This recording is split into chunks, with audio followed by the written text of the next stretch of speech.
What's up, everybody? Welcome to episode 2 of the Philadelphia Real Home Report. I'm your host, as always. My name is Jimmy, and listen, shout out to everybody from the great feedback from episode 1, which was dope.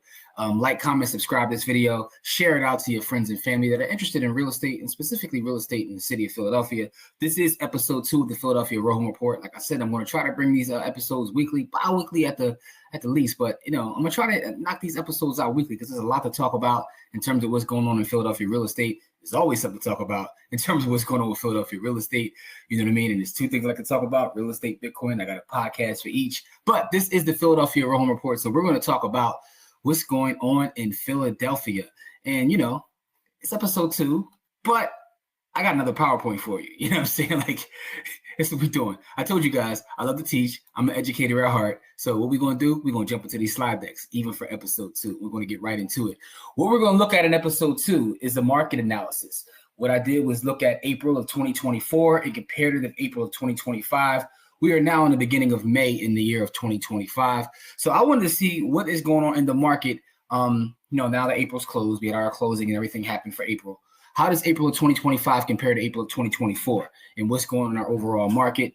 So let's get into it. Let's start to chopping this fable, right? So the price trends.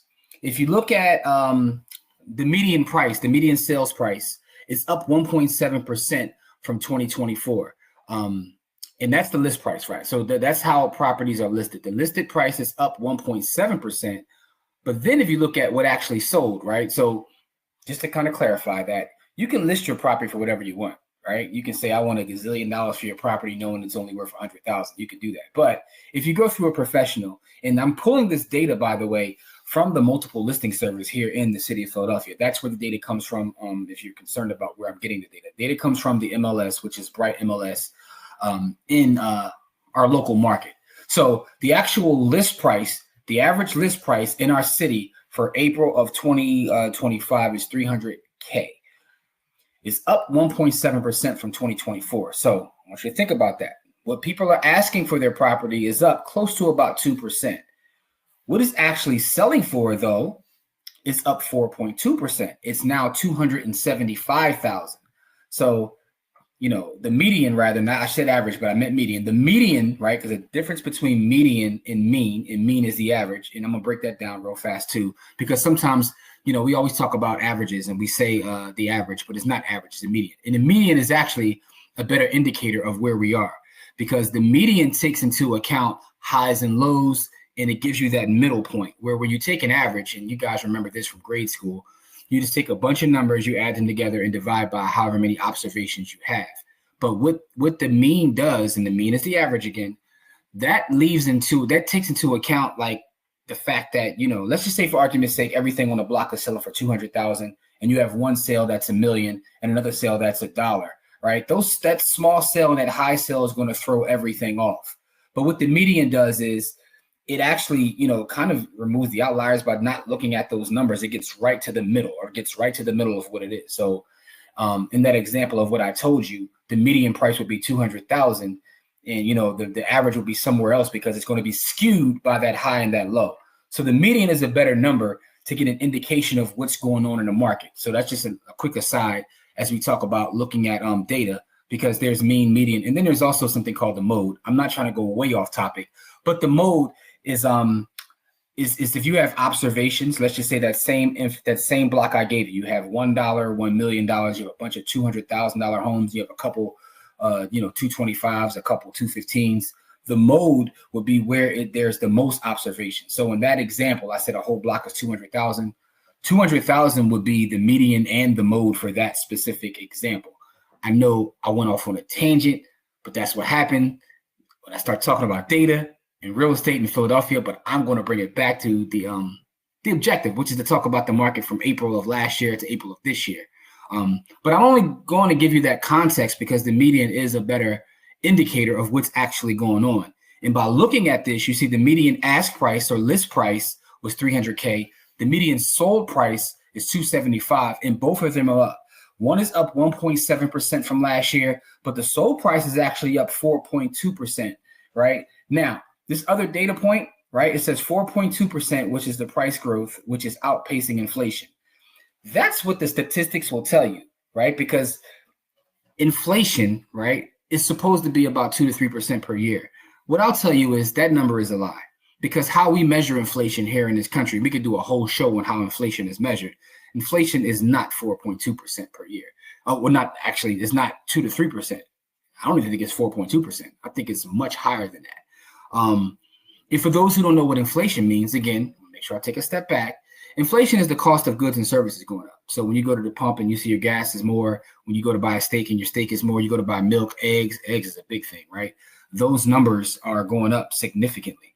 What's funny is I was just looking at some data from like McDonald's. They call it the McDonald's inflation, where before the pandemic, a medium fry was like $1.79, and now it's like $4 and something cents, right? So everything is going up. Everything costs more. Everything costs more. Hopefully you guys don't eat at McDonald's, but if you do, it's going to cost you a lot more than it cost you before the pandemic. No shade to McDonald's. I'm not taking any shots. I just, my stomach can't. I'm getting old, so I can't take that kind of stuff. But I digress. Plus, I'm trying to get my health together. You know what I mean? But anyway, getting back to the real estate. The ask price is up. The sold price is up. It is price growth. I do not believe it's outpacing inflation, although if we're going just strictly from a data standpoint, that's, we can say that. But again, if you're in the know, you know that that's just not to be the case, right? So it's not outpacing inflation, but it is up year over year, right? Which is a strong sign for our market, because a lot of people in a lot of markets that I talk to, other realtors across the country that aren't in the highly dense areas, are seeing significant drops. They're not seeing increases in what the asking price is or increases in terms of what the sold price is. Now, they saw it during the pandemic and coming out of the pandemic, but things are slowing down in other parts of the country, but in Philadelphia, not so much. So as an investor, and also maybe you're someone looking to just purchase or do something within the area, have an understanding of what's going on in Philadelphia. So let's take a quick analysis of the inventory, right? So the listed units in 2024, there were 2,163 properties listed. In 2025, it's a little up. It's about 2,420. So the amount of properties available right now, or in April of 2025 versus 2024, is slightly up. It's actually about close to 12%, 11.9% year over year increase on the amount of listed units, April to April, right? Sold units. So more properties on the market, but less are selling, right? It's a negative 10% year over year decrease in the amount of properties sold. So it's 1,283 properties in 2024 and 1,154 properties in 2025. So some people will say you have more available, but less are selling. That means that the market is slowing down, but it doesn't, because if you look at the actual price, the price is going up. What that tells me is that buyers are being more picky in terms of what they're purchasing. And, we're going to talk about that in a second, but this is just to give you a little bit, a couple more data points to kind of bring it all together in terms of what's going on in the market, right? So we have more listed units, in this year, this April of 2025 versus last year of 2024, but we have less sold units, right? So, but it's not overall a bad thing when you look at the fact that the asking price is going up and sold price is actually going up as well. So there's market efficiency here. Because also, if you look at the amount of days that it takes to sell a property on the market, right? And this, by the way, is average. This isn't median. This is the average. So it's 51 days on the market in 2024 and 49 days on the market for 2025. So it's 2 days that homes are selling faster. So to me, what I'm seeing with this is if you price your property correctly, if you have a strong asset, your property still will sell, but it'll be a little bit more competitive because there's more properties on the market. But things are still selling for a higher number, right? Supply and demand, that whole thing. So let's talk about supply and demand. 11.9% increase in available inventory. So from a supply standpoint, there is more supply, but you have to factor in this other variable. There's rising prices. There's a 4.2% increase in sold prices. Also, taking it to the negative side, there's fewer sales. There was a 10% reduction in closed deals. So like I told you, what is this teaching me by looking at all of these things in conjunction? What I'm seeing is that we have more selective buyers. There are higher standards for purchases. That's something that we have to really talk about when we talk about supply and demand and how things come off of the market, is the standards of the actual purchasers. And I say that because being in the business for a long period of time, there are times when markets are moving so fast that the standards for purchasers go down, and you can just throw, pre 2008, 2006, 2007, you could throw something on the market. You don't have to put fresh paint. You could do whatever you want to do, but the market was moving such that people were just buying.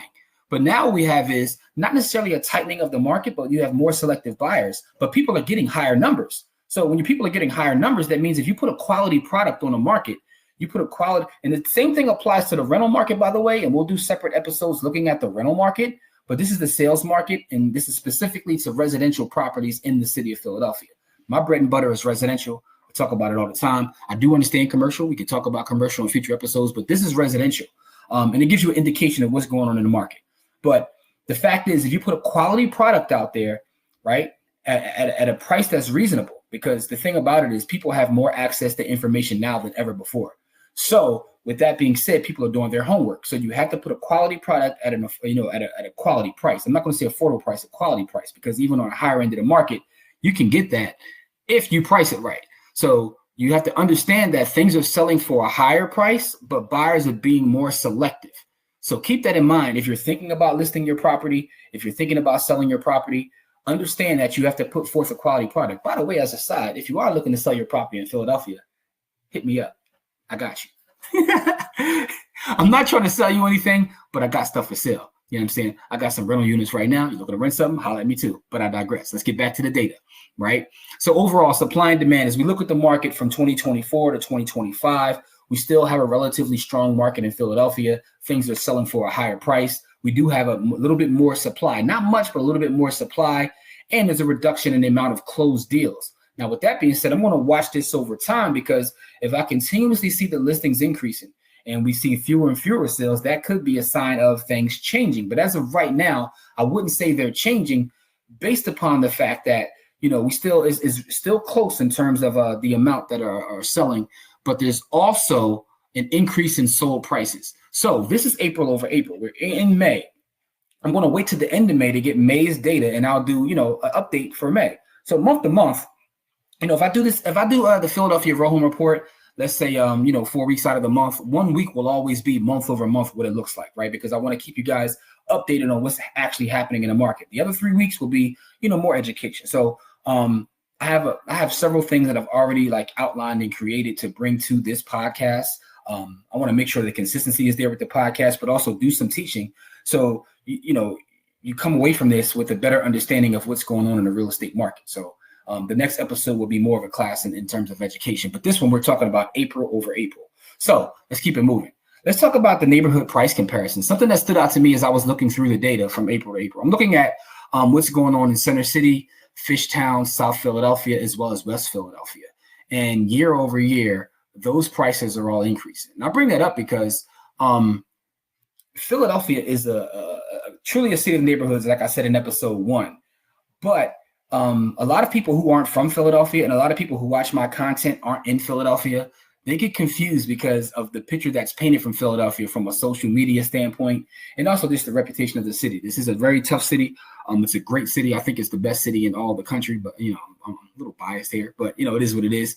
But our neighborhoods, right? There's certain neighborhoods where the prices and the values of properties are increasing. And this is just some of the neighborhoods where that stood out, where year over year, it's actually increasing. So there's still a lot of great places to buy if you're looking to lay your head in Philadelphia. But also, if you're looking to be an investor in Philadelphia, just looking at some data in some various markets, Brewerytown, right? Now, Brewerytown is very interesting to me because Brewerytown is part of North Philadelphia. It's had rapid gentrification. The annual appreciation rate right now in Brewerytown over the last several years is about 8.3%. And there's a high rental demand. There's a high demand to live there, but there's also a high rental demand within Brewerytown. But what's interesting about it is it's North Philly. So I get phone calls from people all the time who say, look, I'm looking to rent or I'm looking to buy. And I say, what area of the city do you want to be in? They say, anywhere but North Philly, because of the negative connotation that comes when people say North Philly, they think of one thing. But what I tell them is North Philly is made up of a bunch of neighborhoods as well. North Philly is Brewerytown. North Philly is Charswood. North Philly is Strawberry Mansion. North Philly is Allegheny West. All of those things aren't the same. Those are very unique markets, but they all encompass North Philly. But Brewerytown is funny because just a couple weeks ago, I had someone say, I want to move, but I don't want to be in North Philly. So I sent her a couple listings which are in Brewerytown. She said, oh, this is amazing. I can't afford this. I would love to live in this neighborhood if I could afford it. I said, but this is North Philly. She said, no, it's not. It's like Brewerytown. Like, that is North Philly, right?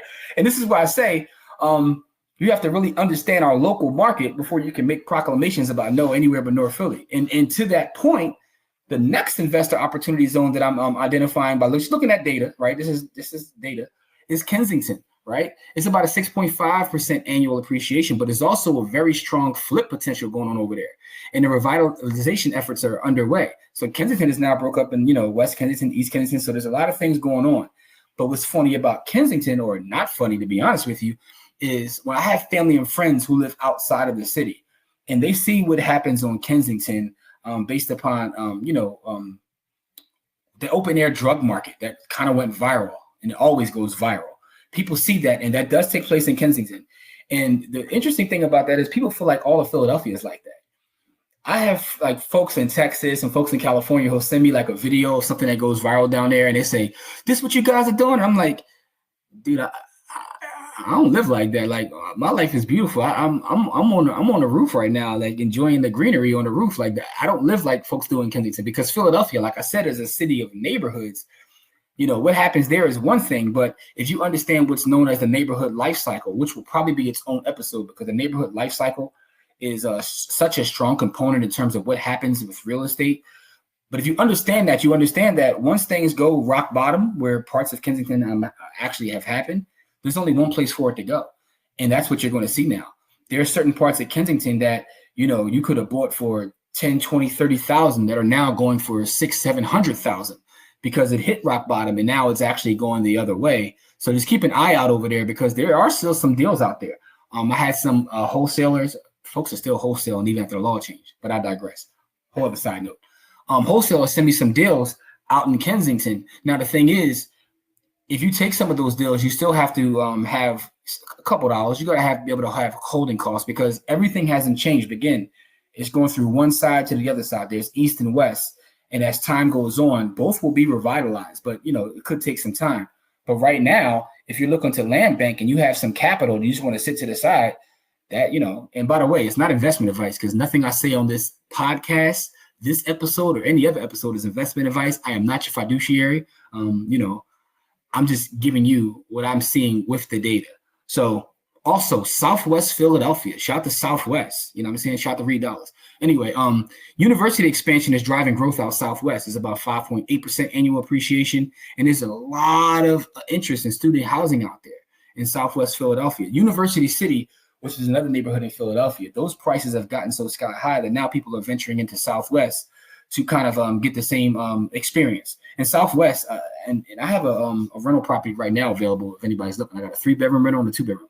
Again, I digress again, which is in Southwest. But what's interesting is I was out there the other day showing the apartment, and just the amount of culture. I felt like I was in New York for a second, right? I was going down, what street was that I was going down? I forgot the street it was, but it wasn't Bartram. I passed Bartram, but it wasn't Bartram Village. I was going down another block in Southwest. I'm not from Southwest. I'm from Uptown.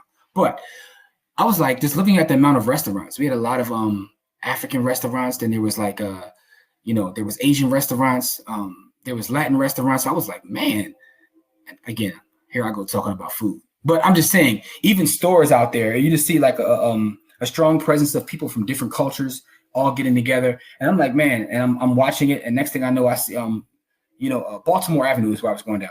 And next thing I know, I see a doggy daycare. And I was like, hold up, doggy daycare, what's going on out here? Things are changing. And then I look at the data and I'm saying, and then I'm looking at the fact that there's a lot of students that live out there now because they either go to Drexel, University of Penn, or schools that are in that specific area. And, they can't afford University City, or now they're just branching out further. So Southwest Philly is seeing a lot of expansion too. So as an investor, those are places you may want to look at. So there's a lot of places that right now are great if you're looking to lay your head, but there's also still a lot of investor opportunity zones where you can find deals. I have seen deals in Brewerytown, believe it or not. They're few and far between. Kensington, I'm seeing a lot of deals, right? In Southwest, there are still deals out there. So I'm only bringing that up. It's not investment advice. This is to show you what's going on. And this, again, is based on the data, not just my opinion, right? So let's finish this by talking about some key market insights. The seller market continues. There's rising prices despite increased inventory. And I broke that down, why I believe that, right? There's buyer selectivity. Quality properties are moving faster. You put up a quality property, it will sell. There's still investment potential in the city. You got to focus on the emerging neighborhoods. You got to look at the data. What is the data telling you? Where are places you should be allocating those resources? And as an aside, I'm noticing there's a lot of renovation returns. Updated properties are commanding premium prices. That will kind of fit in with the whole buyer selectivity. But again, when I'm seeing properties, even on a rental market, the properties I have that are rehabbed and have great, beautiful rehabs, they don't last. People are taking them. People want a quality product. The buyers are demanding a quality product, but they're willing to pay a premium for that quality product. That's what's going on in the market. You know what I mean? There's still investment potential. There's still great places to lay your head. And again, this is all based on data. This isn't just Jimmy's opinion. So that's what I want to talk about this episode. I want to see what's going on year over year from April to April. And that's what's going on in Philadelphia. The next episode, in episode 3, just to give you a quick preview, I'm going to talk about land, right? We're going to go all the way back to the essence of real estate and talk about land. What does land look like in terms of values in Philadelphia right now? And what is land? Like, what's the difference between, say, land, real estate, real property, and all those kind of things? I want to talk about that next episode. This episode, we focused on April to April. And the next episode, we're going to do a little bit more education. But this is the Philadelphia Real Home Report. This is what we talk about. We talk about real estate from a data standpoint. We're looking at the data. We're analyzing the data. And we're breaking down what it actually means. Maybe one day, in the future, not right now, because I have a lot of episodes already planned. We can actually run some models, right? That's something I would definitely love to do moving forward. But as of right now, I want to lay the foundation for what this body of work known as the Philadelphia Real Home Report is about, which is about making decisions based on data, looking at real estate from a data standpoint, and talking about the Philadelphia market as the backdrop for that. So April over April, that's what it looked like. More properties are on the market. Less are selling, but they're selling at a premium. And if you do have a quality product, people are willing to buy it. Looking at the data, you see certain neighborhoods are standing out from an investor side and certain neighborhoods are standing out from a buy and hold side in terms of wanting to lay there. So that's what the market is telling us. I appreciate you guys for checking this out. Please make sure to share this, support the Philadelphia Real Home Report. This is something that I'm excited about as we continue to build, this body of work. And it's available on all podcast platforms, also on YouTube and Facebook. It's on the Buy the Hood YouTube channel and Facebook page. But if you're watching this in the village, salute to you. Because again, for those who don't know, right, we have what's known as the village. And the village is where we kick it with all of our folks. So blackwealthrebels.com is how you join the village. You go to blackwealthrebels.com. There is a free tier. The free tier gets early access. All members get early access to this. Now, the paid tiers in the village get access to other information. We have a whole real estate analysis part back there that you get some episodes as a paid member. You also get all kinds of content as a paid member. But the free members get early access to this, as well as Stack Sats or Die Trying, which are my 2 podcasts. One is on Bitcoin, one is on real estate. And you also get all kinds of other things. So make sure you go to join blackwealthrebels.com, because this will be out in the village probably like Monday of the week, and it doesn't drop on everything else till Thursday. Stack Sats will probably be out Monday or Tuesday, and it doesn't drop till Friday. So there's benefits, right? Of being a member of the village. So join the village. Support us and support everything that we got going on there. Much love. And remember that, listen, man, there's always going to be money on land, right? So I love you guys. Please stay safe. Give me some feedback. Leave me some comments. Let me know what you think about April over April. Let me know what you think about this project overall. And, continue to support. Love you. Peace.